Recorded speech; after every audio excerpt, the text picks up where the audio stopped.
వారాహి నవరాత్రుల్లో ఆఖరి రోజు మనకు గురువారం వచ్చింది. గురువారం పీఠం కట్టుకోవచ్చా పూజ అయిపోయిన తర్వాత అంటున్నారు. నేను చాలాసార్లు చెప్తున్నాను, గురువారం నైట్ పూజ అయిన తర్వాత మనకి 9 రోజులు కౌంట్ అవుతుంది. తెల్లవారితే శుక్రవారం కదపకూడదు కాబట్టి శనివారం. అయితే మంగళవారాలు శుక్రవారాలు ఎప్పుడు దేవుళ్ళని కదపం. ఆ మరుసటి రోజు అంటే బుధవారం కానీ శనివారం కానీ కదుపుకుంటాం కదా.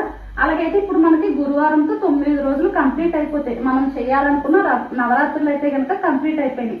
శుక్రవారం ఉదయం సాయంకాలం దీపమైనా ఖచ్చితంగా పెట్టాలన్నమాట. దీపం పెట్టి ఒక అరటిపండు బెల్లం ముక్కో ఏదో ఒకటి నైవేద్యంగా మనం పెట్టుకుంటే సరిపోతుంది. విశేషంగా చేయవలసిన అవసరం లేదు. మనం ఉదయం ఏ విధంగా అయితే చేసుకుంటున్నామో ఆ విధంగా ఉదయం సాయంకాలం కూడా చేసుకుంటే సరిపోతుంది. ఎందుకంటే అమ్మవారు మన ఇంట్లో ఉన్నారు కాబట్టి ఖచ్చితంగా దీపం పెడితే మనం ఆవిడకి గౌరవం ఇచ్చినట్టు అవుతుంది అనమాట. ఆ ఉద్దేశంతో శుక్రవారం కానీ మంగళవారం కానీ ఆ విధంగా చేసుకోండి. శనివారం ఉదయమే అమ్మవారి పీఠాన్ని అయితే కనుక కదిలించుకోవచ్చు. చాలా మంది అడిగిన దానికి మీ సందేహం క్లియర్ అయిందని అనుకుంటున్నాను.